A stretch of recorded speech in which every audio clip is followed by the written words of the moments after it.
સો hi friends, આજનો વિડીયોનો topic છે એમાં આપણે વાઘ બકરી સ્કોલરશિપનું ફોર્મ ઘેર બેઠા કઈ રીતે ભરવું એની સંપૂર્ણ ઓનલાઈન પ્રોસેસ હું તમને બતાવવાનો છું. રજિસ્ટ્રેશનથી લઈ અને ફાઇનલ સબમિટ અને ત્યાર પછી તમારી સ્કોલરશિપમાં એપ્લાય થઈ જાય ત્યાર પછી તમારું એપ્લિકેશન સ્ટેટસ કઈ રીતે ચેક કરવું એની સંપૂર્ણ માહિતી આ વિડીયોમાં આપવાનો છું. અહીંયા તમે જે પણ પોસ્ટ જોઈ શકો છો એ પોસ્ટ મેં ઓલરેડી ઇન્સ્ટાગ્રામ પેજમાં કરેલી છે, તો આવી જ રેગ્યુલર અપડેટ પોસ્ટ માટે તમે ઇન્સ્ટાગ્રામ પેજમાં પણ અવશ્ય ફોલો કરી લેજો. વાઘ બકરી સ્કોલરશિપમાં તમામ કેટેગરીના વિદ્યાર્થીઓ ફોર્મ ભરી શકે છે. આ વર્ષે ફોર્મ ભરવાની છેલ્લી તારીખ 21/9/2024 રહેશે. ટૂંકમાં તમને માહિતી આપી દઉં ત્યાર પછી આપણે ફોર્મ ભરવાની પ્રોસેસ એ જોઈએ. તો અહીંયા તમને જે પણ કોર્સ જોવા મળશે એની સામે તમને મહત્તમ સ્કોલરશિપ જોવા મળશે. તો આ જે સ્કોલરશિપ તમે જોઈ શકો છો એ તમને દર વર્ષે મળવાપાત્ર થશે. જેમ કે MBBSમાં 75,000 દર વર્ષે મળશે, આયુર્વેદિક ડેન્ટલ હોમિયોપેથિકમાં 50,000 દર વર્ષે મળશે, BTechમાં 40,000, BSc નર્સિંગમાં 30,000, બીએડ સ્પેશિયલ એજ્યુકેશનમાં 25,000, ડિપ્લોમા એન્જિનિયરિંગમાં 20,000, ANM GNMમાં 20,000. તો આ રકમ તમે જોઈ શકો છો એ તમને દર વર્ષે મળવાપાત્ર થશે. એટલે કે તમે આ વર્ષે જો ફ્રેશ એપ્લિકેશન કરતા હોય તો ગયા વખતે તમારે રિન્યુઅલ એપ્લિકેશન કરવાની હોય છે. તો હવે આપણે ઓફિશિયલ વેબસાઇટમાં જઈ અને એ જોઈએ કે તમારે ઓનલાઈન ફોર્મ કઈ રીતે ભરવાનું રહેશે. જો તમે ચેનલમાં નવા હોય તો ચેનલને સબસ્ક્રાઈબ કરી રાખજો, જેથી કરીને આગળ સ્કોલરશિપની તમામ અપડેટ તમને મળતી રહે. અને રેગ્યુલર સ્કોલરશિપ અપડેટ માટે તમે લોકો ઇન્સ્ટાગ્રામ પેજમાં પણ ફોલો કરી લેજો. વાઘ બકરી સ્કોલરશિપમાં એપ્લાય કરવા માટે તમે બ્રાઉઝરમાં વિદ્યાસારથી સર્ચ કરશો. તમારી સમક્ષ જે ઓફિશિયલ વેબસાઇટ જોવા મળશે એના પર તમારે ક્લિક કરી દેવું. ત્યાર પછી અહીંયા તમને એક પોપઅપ જોવા મળશે એને તમારે કન્ટિન્યુ કરી દેવું. ત્યાર પછી નીચે આવશો તો અહીંયા તમને એપ્લાય ફોર સ્કોલરશિપ અને બ્રાઉઝ અવેલેબલ છે એટલે કે યોજનાઓની માહિતી માટેનું જોવા મળશે. તો પહેલાં હું તમને યોજનાઓની માહિતી છે એ સમજાવી દઉં, ત્યાર પછી સ્કોલરશિપ કઈ રીતે ફોર્મ ભરવું એ પણ હું તમને બતાવીશ. તો એના પર તમે લોકો ક્લિક કરી દેશો એટલે જેટલી પણ યોજનાઓ વિદ્યાસારથી પોર્ટલમાં ચાલુ એ તમને જોવા મળતી હોય છે. અહીંયા તમને ઘણી બધી યોજનાઓ જોવા મળશે. એક વાત હું અહીંયા તમને ખાસ કહું છું એ સમજી લેજો કે જો ગુજરાતમાં તમે MYSY, CMMS કે ડિજિટલ ગુજરાત કોઈ પણ સરકારી સ્કોલરશિપનો લાભ લેતા હોય તો સાથે તમે વાઘ બકરી સ્કોલરશિપનું ફોર્મ પણ ભરી શકો છો. પરંતુ આમાં ભવિષ્યમાં તમને ઘણી બધી યોજનાઓ જોવા મળશે. તો આમાં જે પણ યોજના જોવા મળશે એની તમારે એલિજિબિલિટી એટલે કે નિયમ છે ચેક કરવાના રહેશે. જો તમે આમાંથી કોઈ પણ યોજનાઓમાં એપ્લાય કરતા હોય તો એ યોજના સરકારી યોજના સાથે મળવાપાત્ર છે કે નહીં એ તમારે ચેક કરવાનું રહેશે. નહીંતર ઘણીવાર શું થાય કે ગવર્મેન્ટ છે DBT દ્વારા એટલે કે આધાર કાર્ડ બેન્કિંગ સિસ્ટમ દ્વારા સ્કોલરશિપ જમા કરતી હોય તો તમારી પ્રાઇવેટ સ્કોલરશિપમાં જમા થતી હોય તો સરકારી સ્કોલરશિપમાં ઘણીવાર જમા ના થાય. તો તમારે પહેલાં નિયમો છે ખાસ જાણવા જરૂરી હોય છે. પરંતુ વાઘ બકરી સ્કોલરશિપમાં તમે એપ્લાય કરી શકો છો અને સાથે સાથે તમે ગુજરાતની સરકારી સ્કોલરશિપમાં પણ એપ્લાય છે કરી શકો છો. હવે અહીંયા તમે નીચે આવશો તો અહીંયા તમને વાઘ બકરી સ્કોલરશિપની માહિતી જોવા મળશે. અહીંયા તમને કોર્સ જોવા મળશે MBBS, ડિપ્લોમા, આયુર્વેદિક dental homeopathic, BSc nursing, ANM GNM, BEd, BTech વગેરે અહીંયા તમને જોવા મળશે. તમે જે પણ કોર્સમાં એડમિશન લીધું હોય કે એડમિશન લેવાના હોય એ કોર્સ મુજબ માહિતી છે એ જોઈ શકો છો. તમામ કોર્સ માટે ફોર્મ ભરવાની છેલ્લી તારીખ 21/9 રહેશે. ફ્રેશ એપ્લિકેશન માટે પણ 21/9 રહેશે અને રિન્યુઅલ એપ્લિકેશન માટે પણ 21/9 છે તે રહેશે. હું કોઈ પણ એક કોર્સની માહિતી તમને પહેલાં બતાવી દઉં. તમે જે પણ કોર્સમાં એડમિશન લેતો હોય એ મુજબ તમે જોઈ શકો છો. તો અહીંયા હું MBBSનું તમને બતાવી દઉં કે MBBSમાં એપ્લાય કરવા માટે શું મિનિમમ એલિજિબિલિટી હોય છે. તો ધોરણ 12માં મિનિમમ તમારે 50% છે તે હોવા જોઈએ. તમામ કેટેગરીના વિદ્યાર્થીઓમાં એપ્લાય કરી શકે છે અને છેલ્લી તારીખ તમારી 21/9 રહેશે. તો જે પણ તમે કોર્સમાં એડમિશન લે એ મુજબ તમે માહિતી જોઈ શકો છો. તો હવે અહીંયા તમને એપ્લાય જોવા મળશે, એના પર તમારે ક્લિક છે તે કરવાનું રહેશે. એના પર તમે ક્લિક કરશો તો ઉપર અહીંયા તમને લોગિનનું બટન જોવા મળશે. તો જે પણ વિદ્યાર્થીઓ પાસે ઓલરેડી ID પાસવર્ડ હોય અથવા તો રિન્યુઅલ એપ્લિકેશન કરવાનું હોય એ અહીંયાથી લોગિન ચેક કરી શકે છે. ત્યાર પછી નીચે આવશો તો જે પણ વિદ્યાર્થીઓ ફ્રેશ એપ્લિકેશન કરતા હોય એને રજિસ્ટ્રેશન છે તે કરવાનું હોય છે. ત્યાર પછી તમે લોગિન કરી શકો છો. તો પહેલાં અહીંયા સ્ટુડન્ટ પોતાનું ફૂલ નેમ લખશે, જે તમારી લાસ્ટ ક્વોલિફિકેશન માર્કશીટ હોય એ મુજબ અહીંયા તમારું નામ લખવું. ત્યાર પછી વેલિડ મોબાઈલ નંબર નાખવો, વેલિડ ઈમેલ ID નાખવું, જન્મ તારીખ નાખવું, જેન્ડર તમારે અહીંયાથી સિલેક્ટ કરવું. જે પણ પાસવર્ડ તમારે રાખવો હોય મનગમતો એ પાસવર્ડ એકવાર નાખી ફરીથી કન્ફર્મ કરજો. કેપ્ચા નાખીને ત્યાર પછી સબમિટ કરશો એટલે તમારા મોબાઈલ નંબર કે ઈમેલ IDમાં લિંક મોકલવામાં આવશે અથવા OTP મોકલવામાં આવશે. એ OTP તમે નાખી દેશો એટલે સક્સેસફુલી તમારું રજિસ્ટ્રેશન છે તે થઈ જશે. એટલે કે તમારા ID અને પાસવર્ડ છે તે બની ગયા હશે. જે તમારું લોગિન ID હશે એ તમારું ઈમેલ ID હશે ને જે પાસવર્ડ તમે બનાવ્યો એ પાસવર્ડ તમારે આમાં રહેશે. તો જ્યારે તમારો ID અને પાસવર્ડ બની જાય ત્યાર પછી તમે ક્લિક હિયર ફોર લોગિન છે એના પર ક્લિક કરી શકો છો. એટલે કે લોગિન માટેના પેજમાં તમે આવી શકો છો. લોગિન પેજમાં આવ્યા બાદ જે પણ તમે રજિસ્ટ્રેશન સમયે ઈમેલ ID નાખ્યો તો ઈમેલ ID નાખશો, જે પાસવર્ડ બનાવ્યો પાસવર્ડ નાખજો. કેપ્ચા તમે જે જોઈ શકો છો એ કેપ્ચા નાખી ત્યાર પછી લોગિન ચેક કરવાનું રહેશે. જો તમે તમારો પાસવર્ડ છે એ ભૂલી ગયા હોય તો ફોરગેટ પાસવર્ડ પર ક્લિક કરી અને નવો પાસવર્ડ પણ મેળવી શકો છો. લોગિન થયા બાદ તમને અહીં એક પોપઅપ જોવા મળશે, એ પોપઅપ તમારે બંધ કરી દેવાનું રહેશે. હવે અહીંયા તમને ડેશબોર્ડ છે જોવા મળશે. હવે આ સ્કોલરશિપમાં એપ્લાય કરવા માટે સૌથી પહેલાં તમારા લોકોને પ્રોફાઇલ છે એ કમ્પ્લીટ કરવી પડશે. પ્રોફાઇલ તમે કમ્પ્લીટ કરશો ત્યાર પછી તમે એપ્લાય છે કરી શકો છો. જે તમે સ્કોલરશિપ એપ્લાય કરી હોય એની માહિતી અહીંયા તમને જોવા મળતી હોય છે. મેં ઓલરેડી પહેલે જ આમાં સ્કોલરશિપ એપ્લાય કરેલી છે એટલે અહીંયા તમને માહિતી છે એ જોવા મળશે. હવે પહેલાં તમારે પ્રોફાઇલ કમ્પ્લીટ કરવાની રહેશે. તો અહીંયા પ્રોફાઇલ જોવા મળશે, એના પર તમે ક્લિક કરી દેશો. અહીંયા તમે જોઈ શકો છો કે મારી પ્રોફાઇલ 100% કમ્પ્લીટ થયેલી છે. તો એવી રીતે તમારી પ્રોફાઇલ છે એ પણ તમે 90% ઉપર તો કમ્પ્લીટ કરી જ લેશો. નહીંતર અહીંયા તમને સર્ચ અને એપ્લાય સીમ છે તે જોવા મળશે નહીં. એટલે કે તમે એપ્લિકેશન સ્કોલરશિપ માટે કરી શકશો નહીં. પ્રોફાઇલ અપડેટ કરવા માટે પહેલાં અહીંયા તમારે ફોટોગ્રાફ છે એ તમારે અપલોડ કરવાનો રહેશે. તો એપ્લિકેશન ફોટો જોવા મળશે એના પર ક્લિક કરી અને ત્યાર પછી મોબાઈલની ગેલેરી કે કમ્પ્યુટરમાંથી પોતાનો ફોટોગ્રાફ અપલોડ કરી લેશો. ત્યાર પછી જે પણ તમારું ફૂલ નેમ હોય એ માર્કશીટ મુજબ એ તમે અહીંયા નાખી દેશો. ત્યાર પછી જે પણ તમારી જન્મ તારીખ હોય એ તમે અહીંયા નાખી દેશો. ત્યાર પછી જે પણ જેન્ડર હોય તમારું મેલ ફિમેલ એ તમે અહીંયાથી સિલેક્ટ કરી લેશો. ત્યાર પછી નીચે આવશો તો અહીંયા તમને કેટેગરી જોવા મળશે. એમાં તમામ કેટેગરી જોવા મળશે. SC, ST, OBC, NT, અધર, ઓપન. તો જે પણ કેટેગરીમાં તમે આવતો એ કેટેગરી તમે પસંદ કરશો. ત્યાર પછી નીચે મેરેજનું સ્ટેટસ છે એ તમારે બતાવવાનું રહેશે. જો મેરેજ થયેલા હોય તો મેરિડ, સિંગલ હોય તો સિંગલ, કોઈ બહેન વિધવા હોય અથવા ડિવોર્સ થયેલા હોય તો એ પણ પસંદ કરી શકો છો. ત્યાર પછી અહીંયા તમારું ID પ્રૂફ અપલોડ કરવાનો રહેશે. તો એમાં તમે તમારું આધાર કાર્ડ છે એ અપલોડ કરી શકો છો. ત્યાર પછી હવે નીચે તમારે પિતા હોય એની વિગત તમારે આપવાની રહેશે. તો અહીંયાથી પિતા હોય તો મિસ્ટર સિલેક્ટ કરી લેશો. જે પણ તમારું પિતાનું નામ હોય એ તમે અહીંયા ફિલઅપ કરશો. જો કોઈ મિડલ નેમ હોય તો તમે નાખી શકો છો. બાકી લાસ્ટમાં તમારે સરનેમ છે એ નાખી દેવાની રહેશે. તમે પિતાની ડિટેલ નાખી છે તો રિલેશનશિપ વિથ સ્ટુડન્ટ, તો આમાંથી તમે ફાધર છે એ સિલેક્ટ કરી લેશો.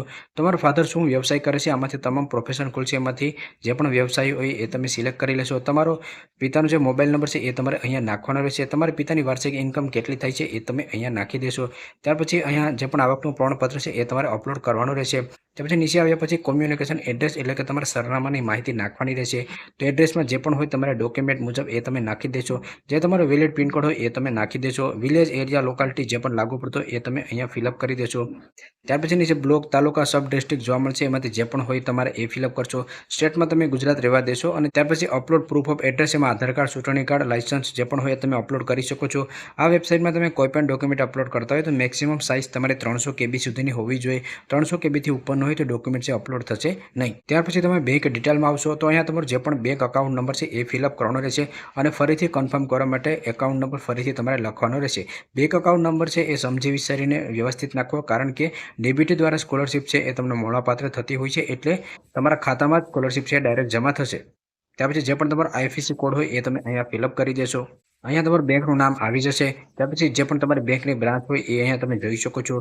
ત્યાર પછી અહીંયા બેંકની પાસબુક મુજબ તમારું નામ શું છે એ તમારે અહીંયા ફિલઅપ કરી દેવું. જે પણ તમારી બેંકની પાસબુકમાં નામ હોય એ મુજબ અહીંયા ફિલઅપ કરવું. ત્યાર પછી જે પણ પાસબુક છે એનું તમારે પ્રથમ પેજ કે જેમાં તમારું નામ, IFSC code, bank account number હોય એ તમારે અહીંયાથી અપલોડ કરી લેવું. ત્યાર પછી તમે કરંટ એજ્યુકેશન ડિટેલ એટલે કે એજ્યુકેશનના ડિટેલના પેજમાં આવશો તો અહીંયા તમને એ જોવા મળશે કે તમારું એડમિશન થઈ ગયું છે કે નહીં. જો તમારું એડમિશન સિક્યોર થઈ ગયું હોય તો યસ કરશો, ના થયું હોય તો તમારે નો કરવાનો રહેશે. ત્યાર પછી કોર્સ લેવલ, તો આમાંથી જે પણ કોર્સમાં તમે એડમિશન લીધું છે એ UGમાં આવે છે, PGમાં આવે છે, ડિપ્લોમા આવે છે, PhDમાં આવે છે, ITIમાં આવે છે, ડિપ્લોમા આવે, હાયર સેકન્ડરી હોય, પ્રી પ્રાઇમરી હોય, પ્રાઇમરી અને સેકન્ડરી હોય.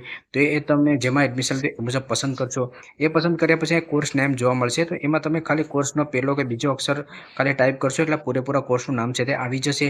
તો જે પણ અહીંયા તમે કોર્સ લેવલ પસંદ કર્યું એ મુજબ કોર્સનું નામ તમને જોવા મળશે. ત્યાર પછી જે પણ કોલેજમાં તમે એડમિશન લીધું હોય એ કોલેજના ફક્ત 5 અક્ષર તમે ટાઈપ કરશો એટલે કોલેજનું આખું નામ આવી જશે. એમાંથી જે પણ કોલેજમાં તમે એડમિશન લીધું છે એ કોલેજ તમે પસંદ કરી લેશો. ત્યાર પછી નીચે આવશો તો કોલેજનું જે સ્ટેટ છે એ તમારે ફિલઅપ કરવાનું છે.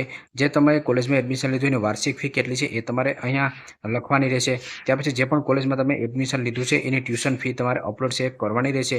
તો જે પણ તમે કોલેજમાં એડમિશન લીધું હોય તમે ઓનલાઈન ફી ભરી હોય અને કોલેજમાં ઓફલાઈન ફી ભરી હોય એને તમામ રિસિપ્ટ તમે અપલોડ કરી શકો છો. એકથી વધારે રિસિપ્ટ હોય તો તમે મર્જ કરીને અથવા PDFમાં અપલોડ કરી શકો છો. ત્યાર પછી અહીંયા નો ટ્યુશન ફી, જો અન્ય કોઈ નો ટ્યુશન ફી હોય તો એ તમારે ફિલઅપ કરવાની રહેશે અને એની PDF પણ તમારે અપલોડ કરવાની રહેશે. જો નો ટ્યુશન ફી ના હોય તો તમારે એની માહિતી કે ડોક્યુમેન્ટ અપલોડ કરવાની જરૂરત નથી. જે ટોટલ તમારી કરંટ ફી થતી હશે અહીંયા તમને જોવા મળશે. અને ત્યાર પછી એડમિશન લેટર, જે પણ કોલેજમાં તમે એડમિશન લીધું છે એનો ઓનલાઈન અથવા ઓફલાઈન એડમિશન લેટર તમારે અપલોડ છે કરવાનો રહેશે. કરંટ એજ્યુકેશન ડિટેલ ફિલ કર્યા પછી નીચે એજ્યુકેશન ડિટેલ તમારે ફિલ કરવાની રહેશે. એટલે કે જે લાસ્ટ ક્વોલિફિકેશન તમે પાસ કર્યું એની માહિતી નાખવાની રહેશે. તો ધોરણ 10મું છે એ તમે કઈ સ્કૂલમાંથી પાસ કર્યું એનું નામ ફિલઅપ કરશો. એ સ્કૂલ કયા સ્ટેટમાં આવેલી છે તો ગુજરાતમાં આવેલી, ગુજરાત અહીંયાથી તમે સિલેક્ટ કરશો. તમે ક્યારે ધોરણ 10મું પાસ કર્યું એનો મહિનો અને વર્ષ નાખશો. ધોરણ 10માં તમારે CGPA હતા કે માર્ક હતા એ અહીંયાથી તમારે સિલેક્ટ કરવાનું રહેશે. જો માર્ક્સ હોય તો તમને કેટલા માર્ક આવેલા છે, ટોટલ કેટલા માર્ક હતા તો પર્સન્ટેજ ઓટોમેટિક જ આવી જશે. ત્યાર પછી ધોરણ 10ની માર્કશીટ તમારે અપલોડ કરવાની રહેશે. એ જ પછી તે ધોરણ 12મું તમે કઈ સ્કૂલમાંથી કરેલું છે, સ્ટેટમાં તમે ગુજરાતના હોય તો ગુજરાત જ રહેવા દેશો, મહિનો અને વર્ષ છે એ પસંદ કરશો, અહીંયાથી CGPA અને માર્ક્સ જે પણ હોય એ તમે સિલેક્ટ કરી લેશો, તથા ટોટલ કેટલામાંથી કેટલા માર્ક આવ્યા એ ફિલઅપ કરી દેશો, પર્સન્ટેજ ઓટોમેટિક જ આવી જશે. ત્યાર પછી ધોરણ 12ની માર્કશીટ છે એ તમારે અપલોડ કરવાની રહેશે. એવી રીતે જો તમને ડિપ્લોમા લાગુ પડતું હોય કે ગ્રેજ્યુએશન લાગુ પડતું હોય તો એ મુજબ તમે સંપૂર્ણ માહિતી છે ફિલઅપ કરી શકો છો. પ્રોફાઇલ તમારી કમ્પ્લીટ અપડેટ થઈ જશે. ત્યાર પછી નીચે તમને સેવનું બટન જોવા મળશે, એના પર તમારે ક્લિક કરવાનું રહેશે. એના પર તમે ક્લિક કરી દેશો એટલે તમારી પ્રોફાઇલ છે અપડેટ થઈ જશે. ત્યાર પછી સર્ચ એન્ડ એપ્લાય સિમ જોવા મળશે, એના પર તમે ક્લિક કરી દેશો. એના પર તમે ક્લિક કરી દેશો એટલે જે પણ તમે પ્રોફાઇલ અપડેટ કરી હશે એ મુજબ અહીંયા સ્કોલરશિપની જે યોજનાઓ ચાલુ હશે એ તમને જોવા મળશે. ત્યાં જે પણ સ્કોલરશિપ યોજના જોવા મળે ત્યાં તમારે એપ્લાય પર ક્લિક કરી દેવું. હવે ઓલરેડી તમે પ્રોફાઇલ તો અપડેટ કરેલી જ છે એટલે આમાં તમારે બહુ વધારે માહિતી છે ફિલઅપ કરવાની આવશે નહીં. તમારે ખાલી માહિતી છે એ રીચેકિંગ કરતી જવાની છે કે આમાં કાંઈ ભૂલ છે કે નહીં. તો સ્ટુડન્ટ ડિટેલમાં, પર્સનલ ડિટેલમાં તમારી જે પણ માહિતી તમે ફિલઅપ કરી છે તમામ માહિતી તમને જોવા મળશે. નીચે જે પણ તમારું કરંટ એડ્રેસ હશે એની માહિતી તમારે જોઈ લેવી, જે તમારું પર્સનલ ડોમિસાઇલ એડ્રેસ હશે એ જોઈ લેવું. ત્યાર પછી નીચે જે બેંકની ડિટેલ હશે એ તમારે જોઈ લેવી. પેરેન્ટ ડિટેલ જોવા મળશે, એમાં જે પણ માહિતી તમે ફિલઅપ કરી હશે એ માહિતી તમને જોવા મળશે. એજ્યુકેશન ડિટેલ છે એમાં જે પણ તમે માહિતી ફિલઅપ કરી હશે એ માહિતી તમને જોવા મળશે. કરંટ એકેડેમિક ડિટેલમાં તમે કયા કોર્સમાં એડમિશન લીધું છે, કયા વર્ષે એડમિશન લીધું છે, કેટલી ટ્યુશન ફી છે એની માહિતી તમને જોવા મળશે. ડોક્યુમેન્ટ અપલોડ તમે કયા ડોક્યુમેન્ટ તમે અપલોડ કરેલો છે એ તમામ ડોક્યુમેન્ટની માહિતી તમને જોવા મળશે. સિમ લેવલ ક્વેશ્ચન્સ, તો આમાં તમને ક્વેશ્ચન પૂછવામાં આવશે કે તમારા કોઈ પણ પેરેન્ટ કે ગાર્ડિયન છે એ વાઘ બકરી ગ્રુપમાં જોબ કરે છે કે નહીં, કરતા હોય તો યસ, બાકી તમે નો કરવાનો રહેશે. ત્યાર પછી જો વિદ્યાર્થી ફિઝિકલી હેન્ડીકેપ હોય તો એને અહીંયા યસ કરવાનું છે, બાકી નો કરવાનું રહેશે. ત્યાર પછી જે પણ કોલેજ કે સ્કૂલમાં તમે એડમિશન લીધું છે એનો તમારે બોનોફાઇડ લેટર અપલોડ કરવાનો રહેશે. તો અહીંયાથી તમે અપલોડ કરી શકો છો. એ ડોક્યુમેન્ટ અપલોડ કરી લેશો ત્યાર પછી તમારું સ્કોલરશિપનું ફોર્મ છે એ સબમિટ થઈ જશે. તમારું સ્કોલરશિપનું ફોર્મ છે એ સબમિટ થઈ જાય ત્યાર પછી અહીંયા તમને ડેશબોર્ડ જોવા મળશે, એના પર તમારે ક્લિક છે તે કરવાનું રહેશે. એના પર ક્લિક કર્યા પછી આ પ્રકારનું તમારી સમક્ષ જોવા મળશે. અહીંયા તમારું એપ્લિકેશન આઈડી જોવા મળશે, જે સ્કોલરશિપ યોજનામાં તમે એપ્લાય કરેલું છે એ જોવા મળશે. એપ્લાય કર્યું છે તો તમને કેટલી રકમ મળવાપાત્ર થશે એ જોવા મળશે. કઈ તારીખે તમે એપ્લિકેશન કરેલું છે એ તારીખ જોવા મળશે. સ્કોલરશિપ તમને મળી જશે તો એ અહીંયા જોવા મળશે કે આટલી સ્કોલરશિપ તમને મળેલી છે.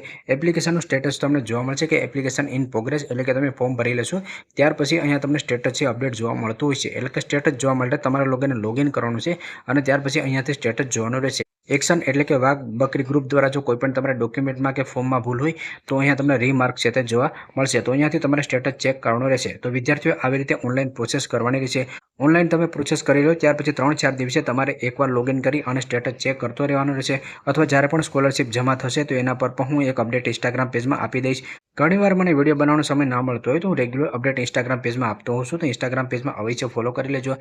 વિડીયો પસંદ આવે તો લાઇક કરજો અને ચેનલમાં ન હોય તો ચેનલને સબસ્ક્રાઈબર કરવાનું ભૂલશો નહીં.